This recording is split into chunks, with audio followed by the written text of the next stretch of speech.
At LV, our car insurance comes from the heart. That's why we've just launched our new multi-car cover. One policy and one renewal date means it's one simple way for you to save on your family's cars. So just imagine how much you can save by insuring 2, 3, or even more cars with us. To get your exclusive multi-car discount from the Which Insurance Provider of the Year 2017, go direct to lv.com. T's and C's apply. Ladies and gentlemen. Ladies and gentlemen. Podcasting since 2005. You're listening to Gamertag Radio. With your host, podcaster Hall of Famer Danny Pena, the always opinionated Paris Lilly, and from outside of the norm, Peter Toledo. This is Gamertag Radio. Here we go. Welcome to Gamertag Radio, episode 651. This is your host, Danny, and also joining me this week, co-host of the show. Let's start with Pete in the house. What is up? What's going on, man? How's everything? Doing all right. Recovering from the gym. It's been a rough week, but I'm doing good. All right, and also joining us, Paris. You know, I have to put out apologies to anyone that's been following me on Twitter today. Today is April 12th, 2017, because the night before, I was fighting orcs till 1 o'clock in the morning, and I woke up being the most grumpiest, saltiest person on the planet, even more than I usually am. Even I was like, wow, you're really grumpy today. You need to take a break, buddy. You need to get a Snicker bar. Oh, my God. So you're a lot better now? A lot better? Yeah, I'm good. I'm good. I went to the gym. I'm good. I burned it all out. I'm good. That's good. It's good. All right, head over to gamertagradio.com or play.it/gamertag. Listen to our past episodes. You can also find us on iTunes, Stitcher, TuneIn Radio, and other podcast directories. Send us your feedback or questions. Give us a call at 786-273-7GTR. Email us at fanmail@gamertagradio.com or leave a message on speakpipe.com/gamertagradio. You could also send us voice messages to speakpipe.com/gamertagradio. You can send us questions through there or go to our website. And using your phone or computer, you could also leave a message through there and we'll play on the show. All right, so we have a couple topics and also interview later on about the video gamer Gauntlet cruise. Sat down with Curtis, the CEO and founder of the whole event. And we talked a lot about his plans and why he's having this event, and also like a couple surprises that's going to be happening during the cruise. So stay tuned. That's for later on. But first, you know, Star Wars Celebration is happening right now in Orlando. EA was planning to show the new trailer of the Star Wars Battlefront 2 game that's coming out later this year, and the trailer got leaked. I got to see it finally late last night. It looks pretty good. Now it looks like they're gonna have an official now story campaign mode. Finally, because the last one was just strictly multiplayer. So that's good that DICE added that. But the trailer looks decent. Looks really, really decent. I just want to see how it is gameplay wise. We're probably gonna see that in the future, maybe during E3 and so on. But you guys got to see the trailer or what? I didn't. I've yet to see it. I've only seen the description. Haven't had a chance to track it down online. It's good. A lot of people been going crazy, man. They're like, whoa, excited. Wow, this is cool. Everybody's going crazy with this, man. So that's good. It's positive feedback so far, man. So, but again, this is just a gameplay trailer, not gameplay trailer. This is just a trailer, not an official gameplay footage stuff. So, what about you, Pete? You got to see it? Yeah, I've watched it a few times. I know a few episodes ago I said I had zero interest in it. Then I saw it, and the twinkle of the Star Wars fanboy in me lit up a little bit. It's still just, very, very early sizzle reel. So, they're just going to give you the best moments and hype it up with a little John Williams soundtrack in the background. Yeah, it looks dope. But yeah, I'm not going to say I'm not going to say I'm totally, off the wagon. There's still a glimmer of hope within me, just being a Star Wars fan in general, that it can be good. Hopefully the extra time that DICE has had to actually give us a single player campaign within this, and it's supposed to be within canon at the end of the day. All Star Wars releases, whether it's a game, movie, book, etc., are supposed to be canon, if I'm not mistaken. Am I correct, Paris, on that one? I believe so. So hopefully this brings a little bit of closure to some of the stuff that we've seen in the past or what have you. And obviously, for those that haven't seen it, check it out if you can. Just a quick Google search will probably send you to a few places. We do see Darth Maul, who I'm always excited to see, and I always want to see more of that. And I think there was so much that could have been done with that character, and unfortunately, it never went on past that one, that one movie. Totally agree. Yeah, totally agree. Ray Park is an amazing martial artist, or at least on screen he is.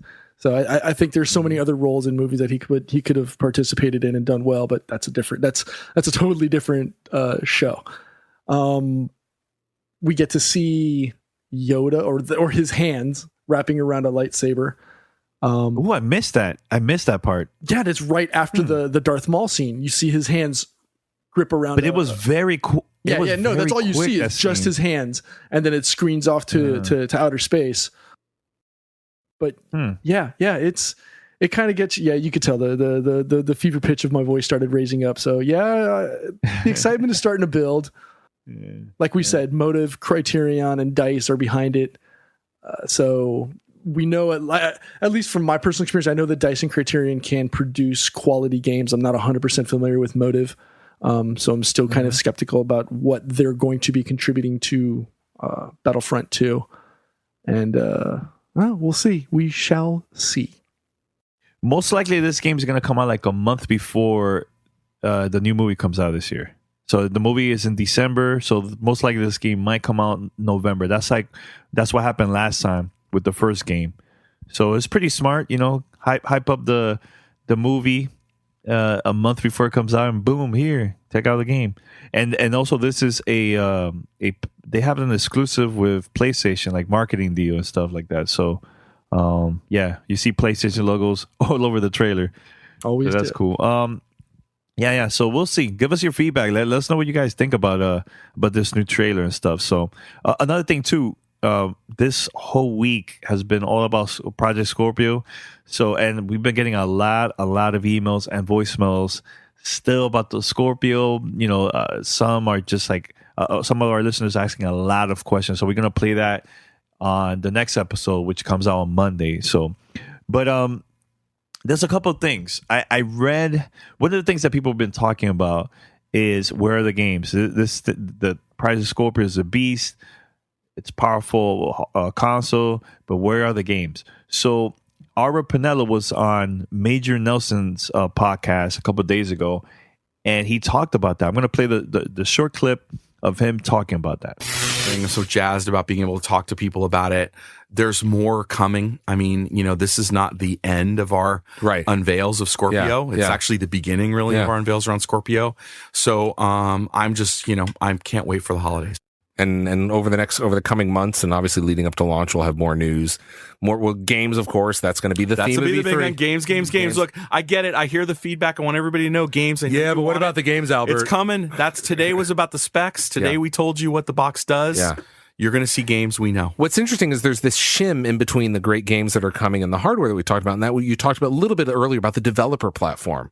And we have this whole interesting developer story as well that probably is going to be coming out in the future, right? Yeah, I think one of the things I'll just sort of tease is, like, I think one of the things that people wonder about this transition to the two console model is, am I going to get two slightly less versions of the game than I would have gotten, in the old model where I can just work on one platform for 10 years. Right. We have put as much care and craftsmanship and effort and energy into the process for developers as we've put into the product for customers. Yeah. And that's a story that I'm excited to be able to tell at some point in the future. And just to put a fine point on it, and that means more games. That means better. It means better games. More because games. The developers are spending time on the content and the quality, and not spending time making things work. Right.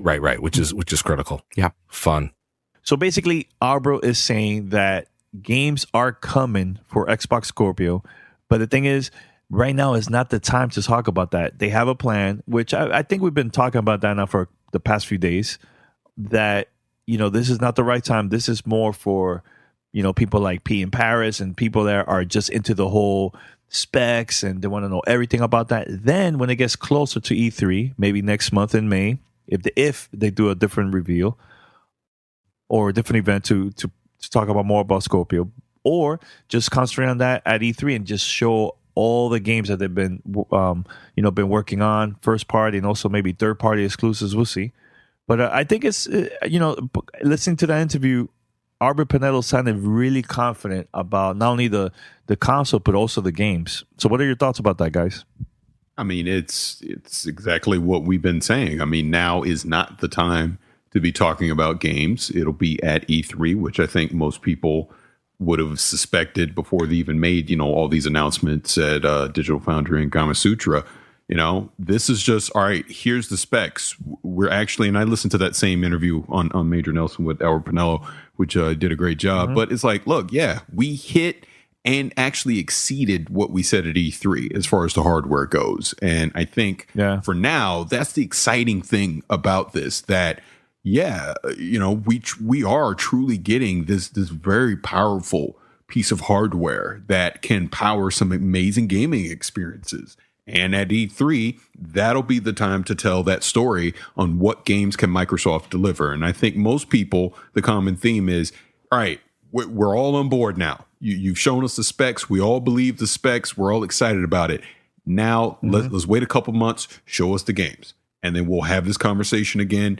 Look, and us, we'll have the conversation literally right after the E3 press conference. We'll start talking about this, the games that they showed. Did it impress us or not? Do they still have work to do, etc.? But at least they've addressed the power situation. So everyone can be quiet now about 900p and all that silly stuff that happened back in 2013. The power, even though, of course, Microsoft now is going to be more powerful than what PlayStation has, but in reality, it's irrelevant. You're going to have quality gaming experiences on either platform. So now just deliver the games, and I think we all win. And that's all that matters. All that should matter anyway. Yeah, definitely. And you, Pete? Well, I wish for a day on the internet without the comments side, right? That's not going to happen. I know. That's what draws the people in to get into the arguments, and then hit counts skyrocket. But that's probably the part that contributes to the salt, at least from my side. It's I try not to, but sometimes it pulls you in, and then next thing you know, you're 12 pages deep on a comment thread, and you're and you're especially like places like NeoGAF. Well, it's not just that. Like I'm reading the Gaming Bolt site, that and they had some information about the interview that Albert had, and the comments is just it's insane. At the end of the day, just play what you want to play. I'm just going to keep echoing what we've been saying. Just keep playing what you want to play. It's not going to make a difference who or what somebody else or Joe Blow on the internet does. I know there was another thing too that people have been talking about a lot, which you guys got to break it down for me and for the listeners out there. I already know where this is going. I know, because I really honestly, I'm not the type of person to talk about this, but P in Paris, whoever wants to start and talk about this, about Project Scorpio, go for it. Let me jump in first, and Pete, just jump in where you can, because I actually want to just talk about what excites me about this. Kama Sutra, they have basically two articles up. One talking about Project Scorpio, because they went up to Microsoft. So they're talking about Project Scorpio from a developer's point of view. And then Phil Spencer has an interview and he talks about some stuff as well. So here's what excites me. They show you the Project Scorpio dev kit. It looks exactly like the Xbox One S, which means they're going for just in Cicero Holmes, you're going to win the goddamn bet, but they're going to go for a uniform. They are. It's going to be Xbox One something, but they're going to go for a uniform experience. Everything's going to be plug and play. It'll be similar to what we see on the PlayStation side, but with the PS4 and the PS4 Pro, I think, and I like that. But looking at the dev kit, it's interesting because they break down all the specs. So sure enough, they show you the GPU, The production one has 40 CUDA cores, but the development one has 44 CUDA cores. You know, you actually have 24 gigs of GDDR5 memory in the development kit versus the 12 in the production. You know, 1 terabyte drive, the Blu-ray drive, etc. And then they talk about it's obviously running at 4K, 60 hertz refresh rate. But in the other news that came out this week with AMD, with the whole FreeSync 2 and the HDMI 2.1 that is listed on there, obviously they go through all the audio formats, Dolby Atmos, Dolby True HD, etc. DTS, HR, and MA is on there too, which is exciting for audiophiles out there. But I mean, dude, here's the thing, and I know we take price out of it for a second. What Project Scorpio is going to be for me, the consumer. This is the real Xbox One S that they were trying to sell us on back in 2013, because that's going to be your all-in-one device sitting under your TV for 4K users and for audio and video files, because it's hitting all the check boxes for that. And then on the gaming side, obviously with the AMD FreeSync that they're doing and the HDMI 2.1, they're basically future-proofing what Project Scorpio is going to be, because I talked about this a couple weeks ago. LG has a 4K HDR 32-inch monitor that's about to come out. It only has a 60 hertz refresh rate, but it does HDR and it does FreeSync. So this, for people that are into that is a perfect monitor for Project Scorpio that you could get this year. You know what I mean?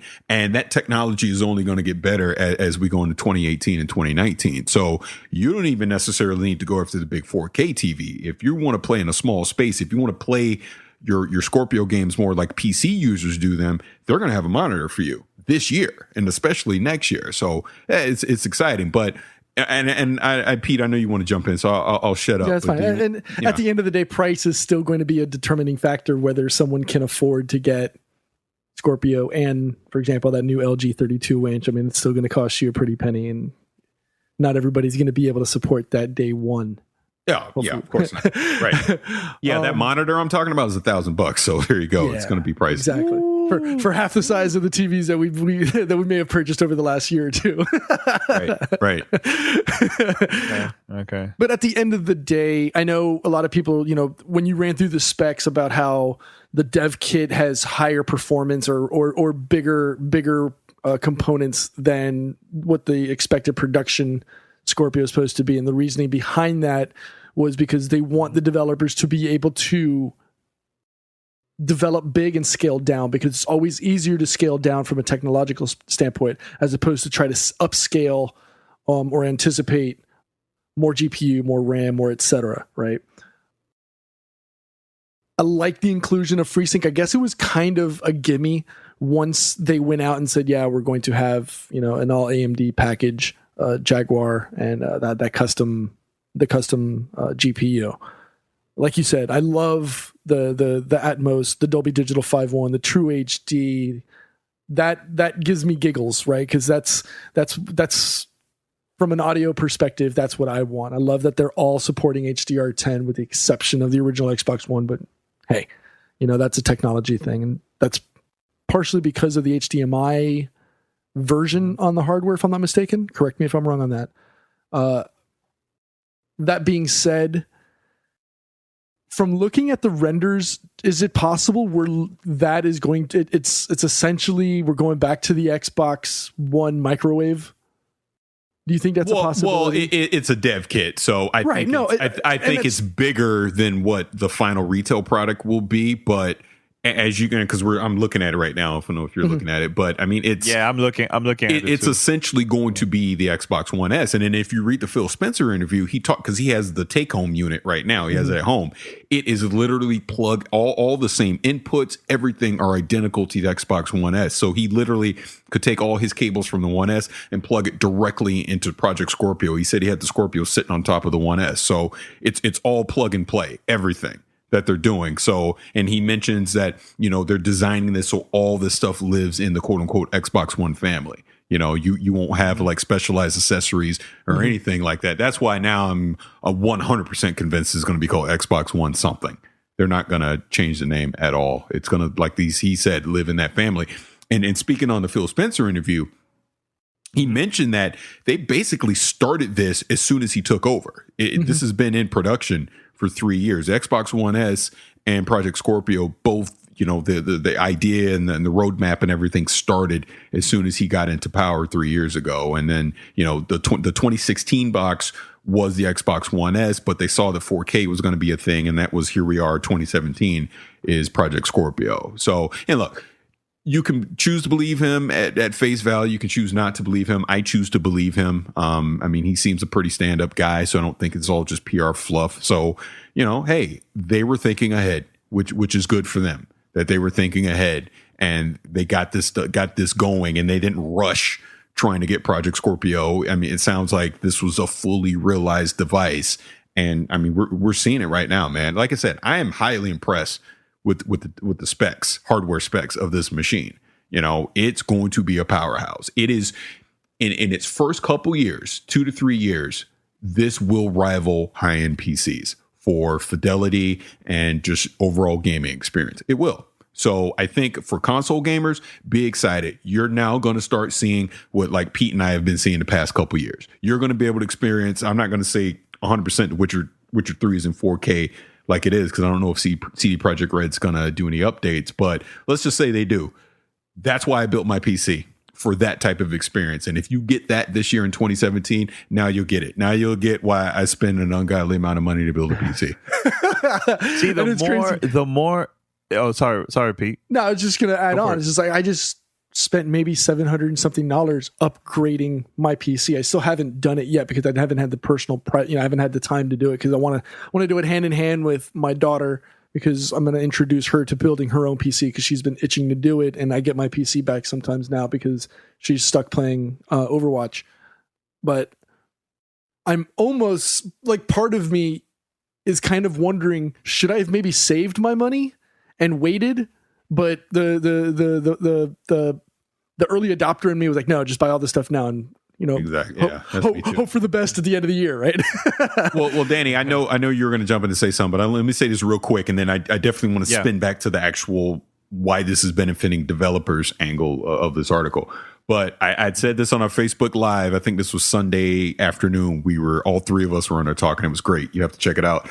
But I said, for the record, and I won't use the language that I use on there, but if this thing was messed around and Phil Spencer said $399 day one, I will pre-order it at the press conference. I will do it on camera. I don't care what no one thinks of me. I will do it, because at $400, that is a freaking steal. And whether I play the thing every day or not, I'm getting it just to get it. And I will put it under my TV in my living room, because trust me, if Project Scorpio was $400, no brainer, get it. Even at $500, there's a conversation that's happening. So I'm telling you, that's how impressive these specs are for Project Scorpio. How well is that soundproofing in your office right now, in case management hears? Oh, I don't care. Whatever. What's she gonna do? Nothing. Yeah. She's not here. That's what I'm saying. I said. But he's the reason why we talked about that during our Facebook Live conversation. I mentioned that, a couple of people in the industry, especially like Michael Pachter, he's convinced that this is going to be $399. Like, he doesn't see this as a $499 console at all, because he feels that Microsoft wants to compete with Sony because of the PlayStation 4 Pro. So I mentioned to Paris during the conversation, and also to Pete, I was like, what if they surprise us saying $399, and everybody and even the media are expecting for Microsoft to have like a really high price, $499 and up. But imagine if at E3 they could surprise us and say $399. This could be their PlayStation moment when they announced the price of the PlayStation 4 back a couple years ago before it came out. This could be Microsoft's moment for this generation if they do this right, I think. Agreed. And with that said, it won't be $399. No freaking way. Let me dream.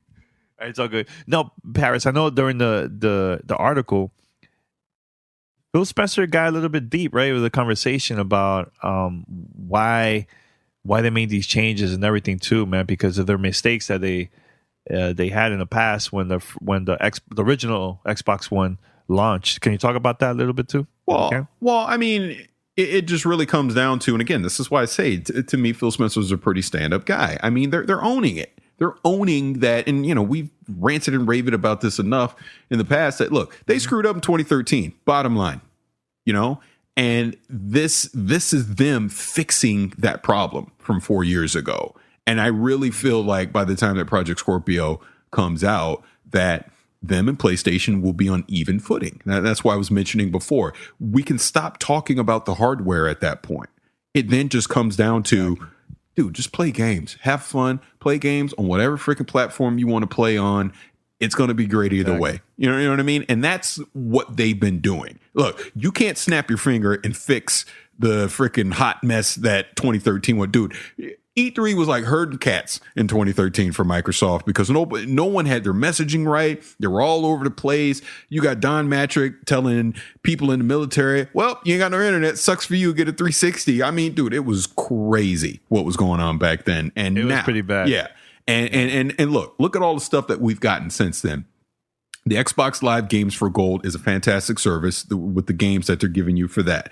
360, damn near full backwards compatibility on all the games that you would care about. I think they even just added Black Ops 2 I saw the other day. You know what I mean? Yep, and that was a very highly requested game. Yeah, because they're listening. Yeah. They're listening. The Xbox One S gave you a 4K Blu-ray player. They and again, I'm gonna stop hating on Kinect as much as I do, but they took Kinect out and admitted that was a mistake. We're not going to force that on you anymore. You know what I mean? Look, the games have not been what they should have been, but the platform that they've built into Xbox Live and everything that Xbox as a service is, and obviously you guys know how much I love Xbox Play Anywhere. I think that's fantastic too. They're doing it right, man. And that's why look, grumpy old man today was ranting and raving on Twitter because I'm so tired of people trying to make excuses either way. We're done with excuses. Just show us the games. We'll all be happy. We'll play them. We'll love them. And it don't matter at that point. That's how I see it. And that's basically all Phil Spencer was saying. I agree, too, because I think that it's good that we have conversations because when we have conversations the right way without arguments and bashing each other and all that stuff and name calling, and sending, name calling or if you want to send feedback to any company, it could be PlayStation, Nintendo, Xbox, do that online, forums, Facebook, doesn't matter. Do it the right way, and it's going to help us everybody to get better products, better services, better experiences in the future. But when there's a situation that everybody's just like being all negative and everything, then companies are not really going to take us serious. They're not going to take our comments serious. So at the end of the day, it's going to hurt us as consumers. It's going to hurt us, So continue with the conversation, but do it the right way. That's all I'm asking, man. It'll be great for all of us, I think, at the end of the day, if we do this right. Agreed. 100% agreed. Now, going back to the actual development kit that Gama Sutra article was talking about, the thing that I love is they're not forcing. Microsoft is doing a lot of the work for the developers. So that, like, let's say, I'm just going to take a random game. I don't know. Let's say BioShock 4 comes out, right, from 2K. And 2K, you heard it here first. I know. I don't even exclusive. I don't even know why that came into my head, but whatever. So BioShock 4. If 2K's development team didn't want to put in the work to actually develop specifically to the Scorpio SKU, and they just said, all right, we're just going to develop this game for Xbox One, then Microsoft has done enough work on their end that when you put in that Xbox One disc for BioShock 4, it's still going to play at 4K. You're going to get a benefit from being on Project Scorpio, even if the developer doesn't have the resources to take that extra effort to take full advantage of Project Scorpio. You're still going to hit your 4K and do all that stuff. But on the flip side, and we'll mostly see this from first-party developers. Let's just be real, right? From first-party developers that do put in that extra effort into the actual Project Scorpio SKU, that's where you're getting your 4K. That's where you're hitting your 60 frames, ultra settings, native, that whole thing. But for third-party developers, and I was kind of talking about this on Facebook Live as well, most third-party developers aren't going to hit native 4K. They're not, because you know why? PlayStation 4 Pro. They're going to do checkerboard. But Microsoft isn't, they're not fighting that. They're saying, you want to do checkerboard? knock yourself out, do checkerboard, because it's just like, and Phil Spencer says this in an interview, end of the day, still 4K, still looks great.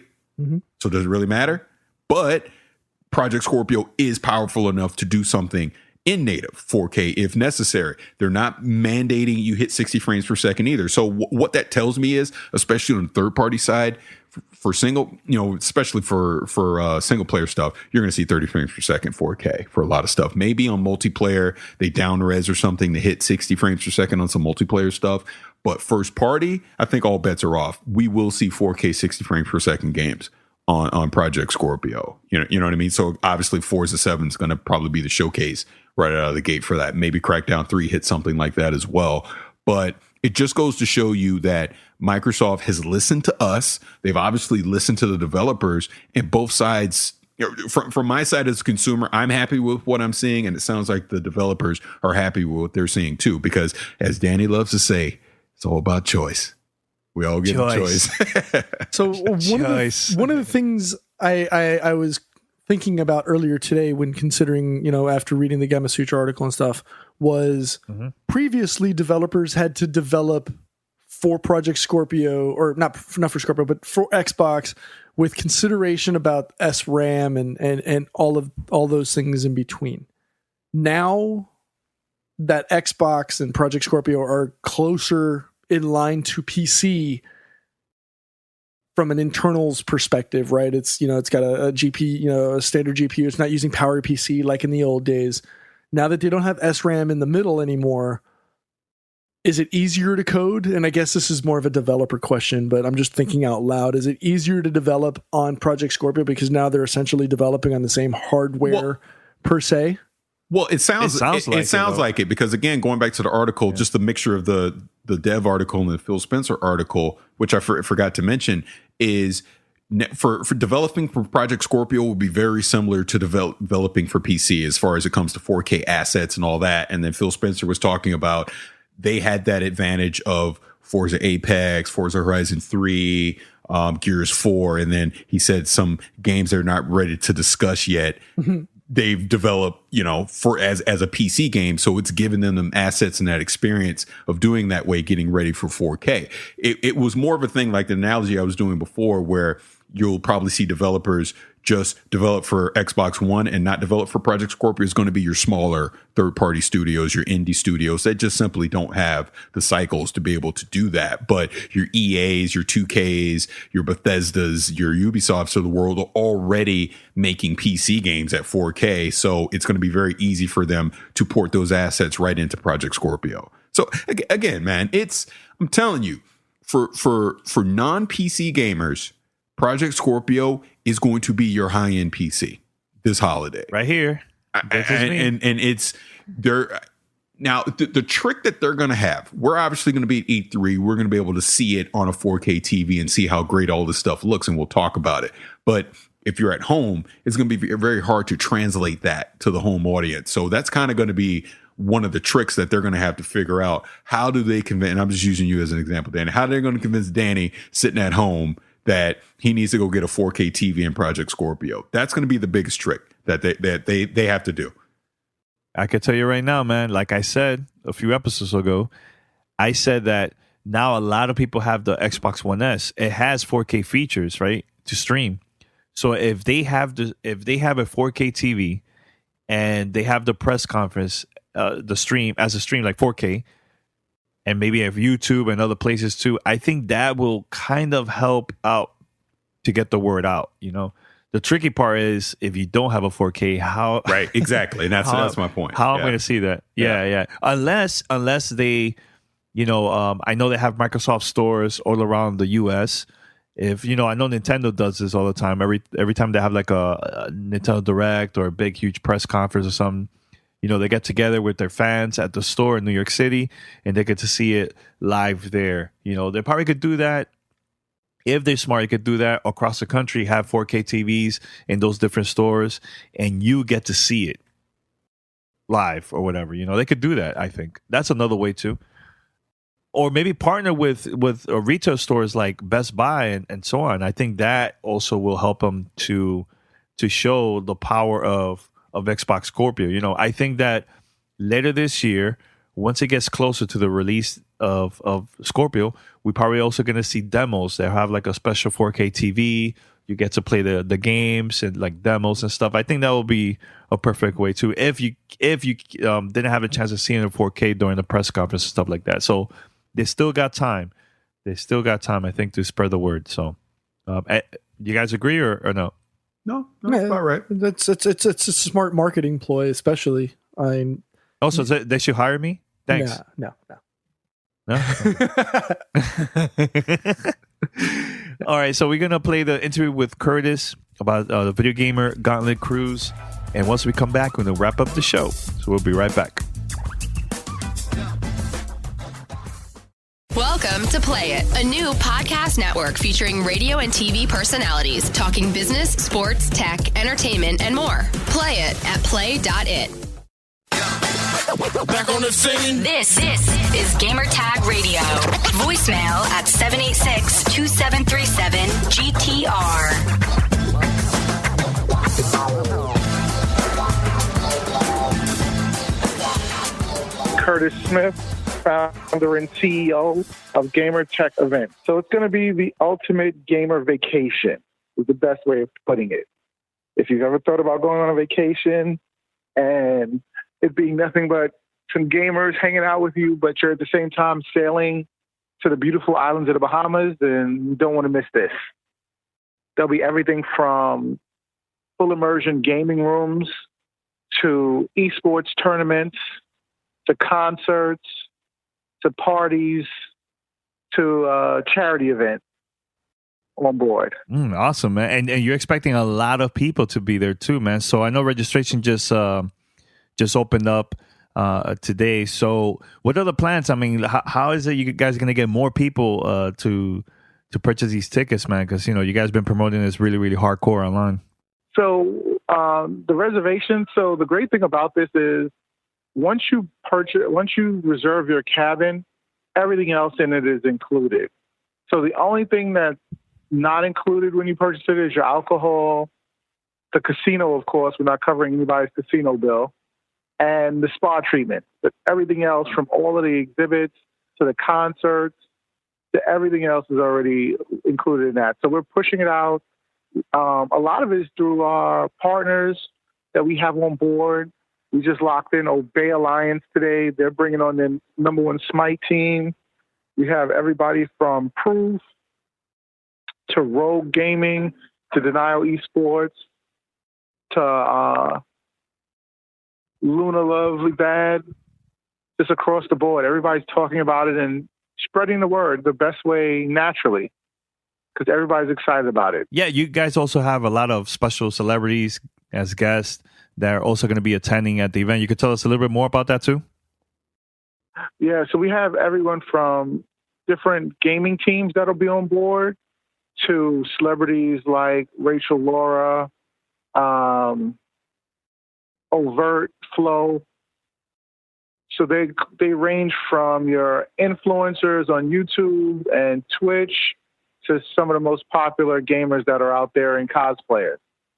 And also, we Gamertag Radio will be there too. We're going to be podcasting live from the event. Oh yeah, definitely, you guys. Yeah. So to get the big stars. I'm very excited about that too, man. So the plan is you leave from here from Florida, and it's going to go straight to the Bahamas. So let's say we get to the Bahamas, then what other activities is going to be happening during that weekend? Okay, so to kind of give you a little rundown and schedule, the boat set sail from Port Canaveral, which is right outside of Orlando, on Florida at 4 o'clock. Mm-hmm. On Friday night, we'll have some esports tournaments going on in the theater.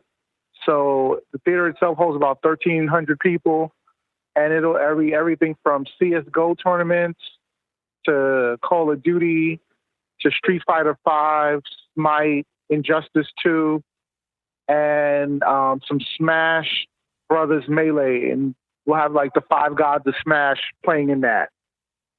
Then we'll also have a concert going on Friday night with Video Games Live. They'll be performing live on the ship, as well as Mega Ran and Darude. So, and then of course we're going to transition into a bunch of parties going on. Then Saturday we get to NASA in the Bahamas at 12 noon. And from 12 to 9, we're in NASA. So it allows you to get off the boat. You can do excursions like swimming with the dolphins, to just regular old sightseeing or ATV or jet skiing while you're on the island. We get back on board on Saturday night. We'll have a big cosplay contest and party going on, as well as a couple of other really cool events that are surprises that you just won't find out until you get on board. And then Saturday, we sail out at 9. We get to a private island on Sunday called Coco Cay Beach. And there we're going to have another concert that's going to go on.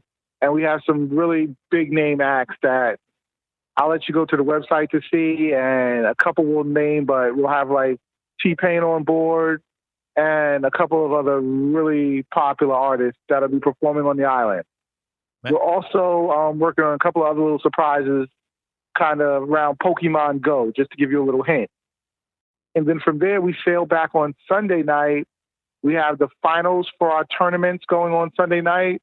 Of course, our close of event parties going on. And then we get back Monday morning at 8 a.m. Wow, so going to be a lot of activities and surprises, which is awesome too, man. So I think you guys are going to keep everybody busy, man. So that's good. That's good. Yeah, but at the same time, we want all of the gamers that are coming on board, whether they're professional or not, to realize it's relaxation. It's not going to be a lot of segmented time where you have to be this place or you have to be that place. It'll be time for you to go around the ship, look at all the different exhibits, play some of the cool games that are going to be on board, play with some of your favorite gamers, interact with the celebrities and stuff, because it's not going to be like, oh, they're behind some velvet rope the whole cruise. They're going to be out there interacting with everybody on board. And get some sun in the high seas. So what about the cruise? Can you tell us a little bit the cruise that you guys have been working with to have this event? So we're working with the Royal Caribbean Majesty of the Sea, and they've been super phenomenal. I mean, we chose them because they actually have the #1 internet on the seas. So it's giving us really high upload and download speed. So we'll have internet access the entire time we're out there. And the ship itself is beautiful. It has a rock climbing wall, has its own casino, own spa, its own Johnny Rockets. We might be doing something really special with that. And for all of my floor people, you may kind of get a hint at what that'll be. And but the boat itself is gorgeous. It's 14 stories. It's massive, about a football field and a half long. So it's a lot of stuff to do. Man, so you guys are definitely also going to be streaming this, right? On Twitch or in other places too during the tournaments? Yeah, we'll be streaming it live. XSplit is one of our partners, but everybody will have access to streaming. So you'll have some of the bigger YouTubers will be there streaming it. You'll have just attendees themselves streaming it out to their audience. So people who can't necessarily attend this year will get to see what's going on, and hopefully, if possible, if we have another one next year, get to attend.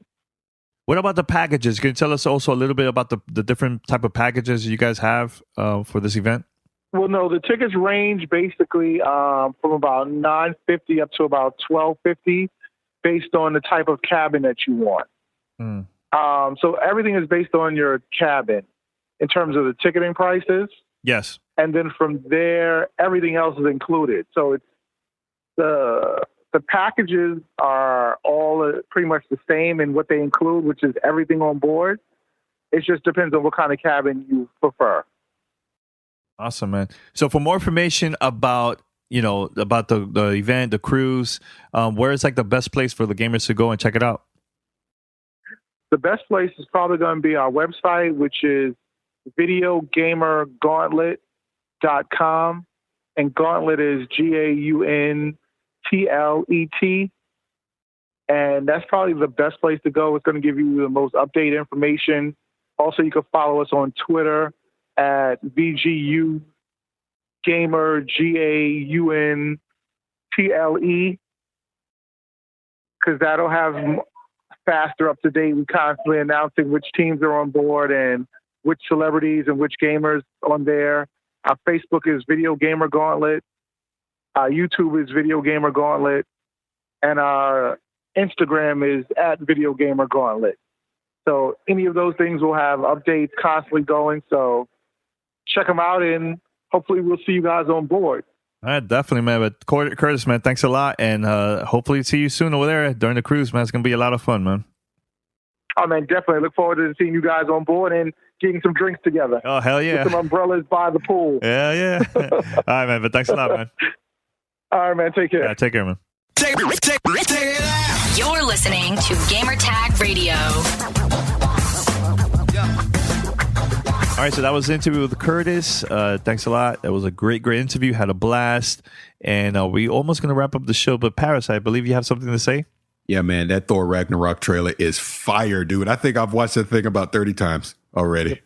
Yep. Dude, Marvel is just hitting it. They're just printing money. They literally got Mickey Mouse at the U.S. Mint just printing money. Just dude, that was his name from DuckTales? Uncle Scrooge just swimming in the money bin, man. Because my God, dude, that movie just looks so much fun. It just looks like it's gonna be so much fun, man. So yeah, I can't wait. I'm excited for it. So you're saying they need? Are you saying that the Mint needs to remove Benjamin Franklin's face and slap on Mickey? Pretty much. Think about it. Think about it. And I know we're going into Nerdville real quick. Think about what Mickey Mouse has just in 2017. Just in 2017. Guardians, Spider-Man, Cars 3, Thor, Star Wars. And I'm probably missing something. This is just the rest of this year. Disney. Think about that. They are having Pixar. I think Pixar movies. Cars 3. Cars. Yeah. Wait, isn't it another one, or that's next year? I think that's next year. Well, hey, next year, Toy Story 4. Not to mention Infinity War, Black Panther, Han Solo movie. Oh, yeah, I forgot about that. Oh my God, dude, it is ridiculous. It is absolutely ridiculous. Beauty and the Beast, Pirates of the Caribbean, Thor. Do you count Netflix shows? Yeah, I was just about to bring up Netflix. Defenders coming out, Punisher coming out. Oh my God! Which, by the way, Charlie Cox, I watched an interview with him. They're going to start filming Daredevil season 3 into the summer. And and don't forget, there's still an untitled Marvel project. Yep. Supposedly and rumors that's Prince Namor. Yeah, dude. They're just killing it. And they're spending crazy money, man. Yeah, going all out. It makes sense though. There's so much story to tell, and with all of Hollywood essentially rehashing old movies.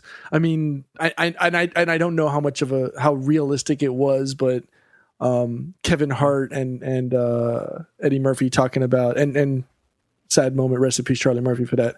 But talking about bringing back Coming to America, like rebooting it. Why?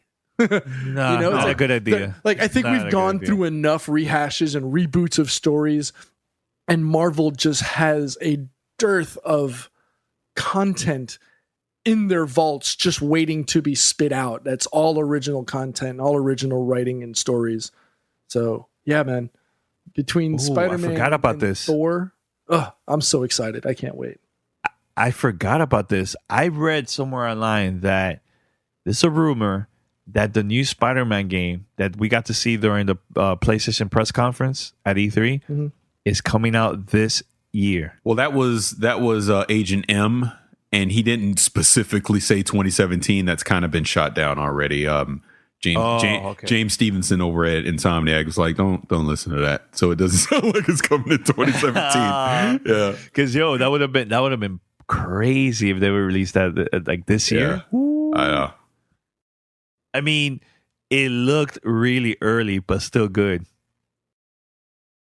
Again, sizzle reel for E3. So those they throw all of the work at heavily just to make sure that those are the best looking things for you. So, yeah, that's true. Yeah.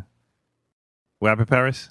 No, I was just going to say, just swinging it back to video games really quick before we get out of here. I may have mentioned this before, but I'm just going to go on record right now. Wolfenstein this November, Game of the Year contender. Just putting it out there. Wow, Paris. Game of the Year contender. Yep. This year. It's gonna, and when I say Game of the Year contender, it's gonna be on the same level as Zelda and Horizon Zero Dawn, because right now those are my two Game of the Year contenders right now. So I'm surprised you haven't said anything about Destiny.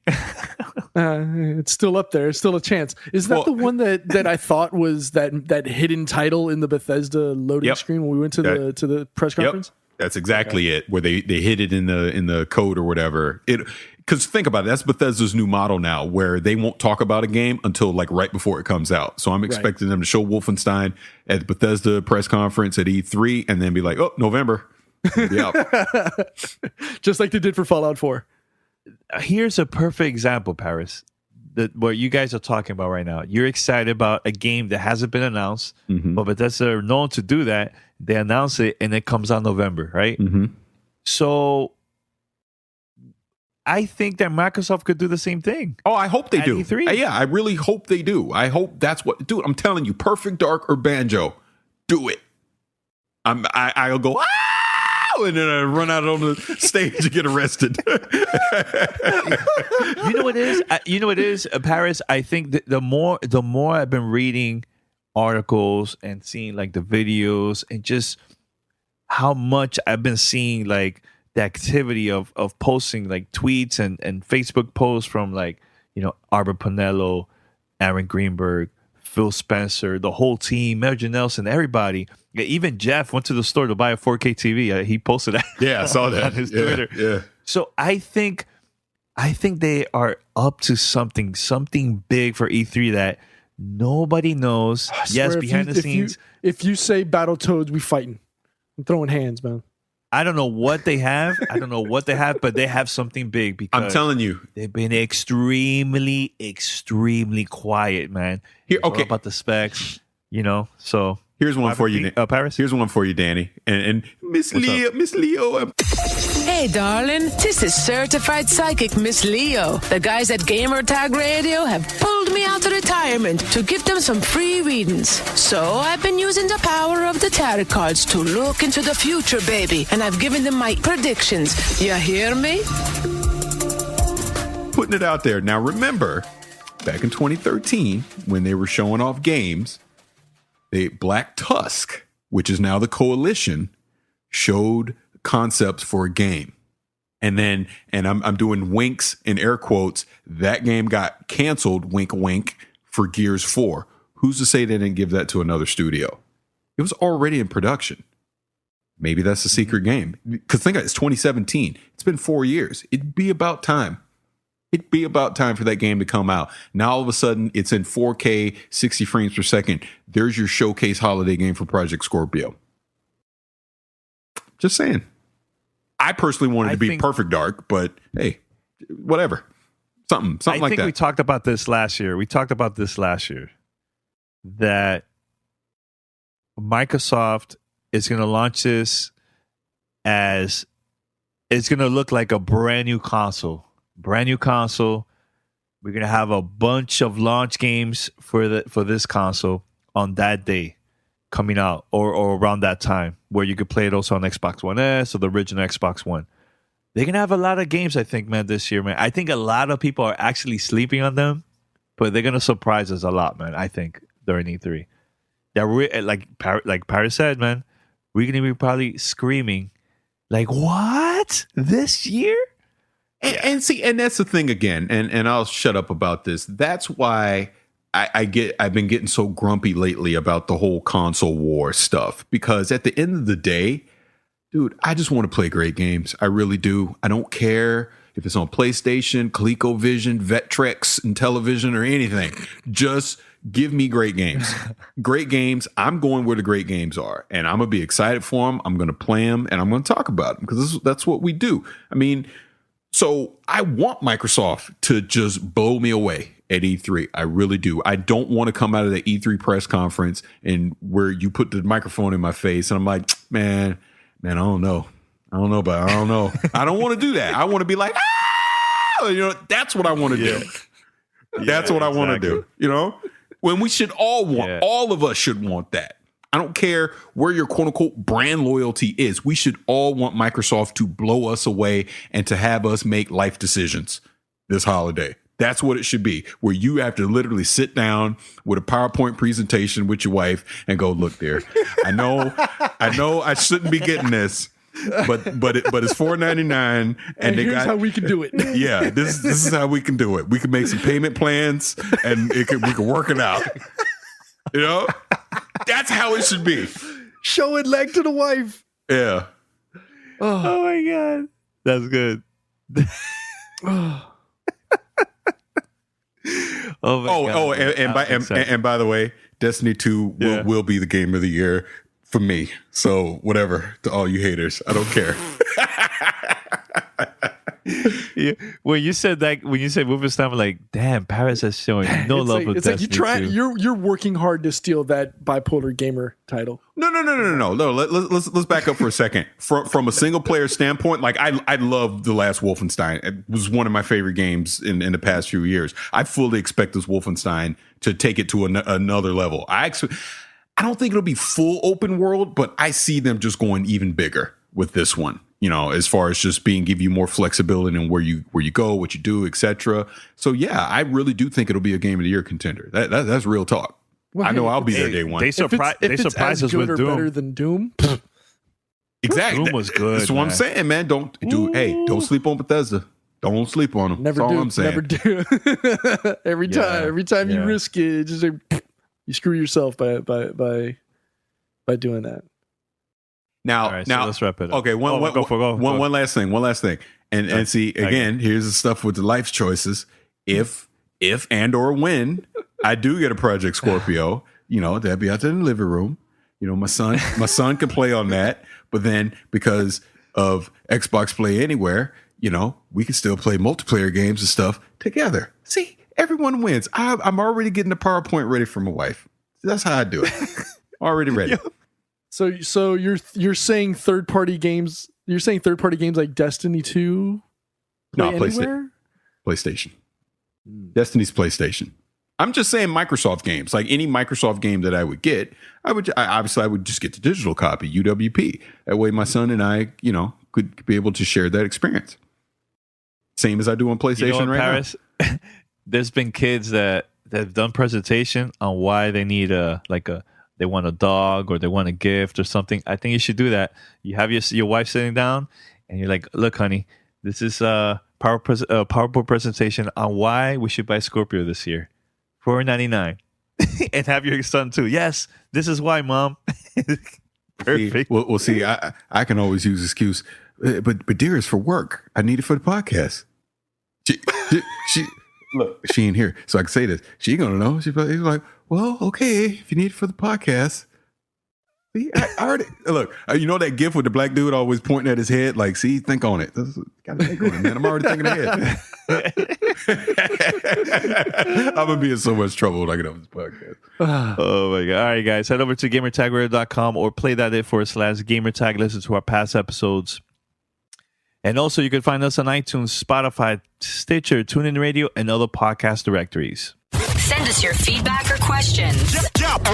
Give us a call at 786-273-7GTR. Email us at fanmail@gamertagradio.com or leave a message on speedpipe.com/gamertagradio. All right, so we're going to be out, and yes, we'll be back here on Monday with fan mail. So send us your questions, send us voice messages or emails, the whole nine. Just go crazy. All right? And until next time, we're out. Peace. Rest in peace, Mighty Heat. Thanks for listening to Gamertag Radio. Be sure to like us on Facebook and follow us on Twitter.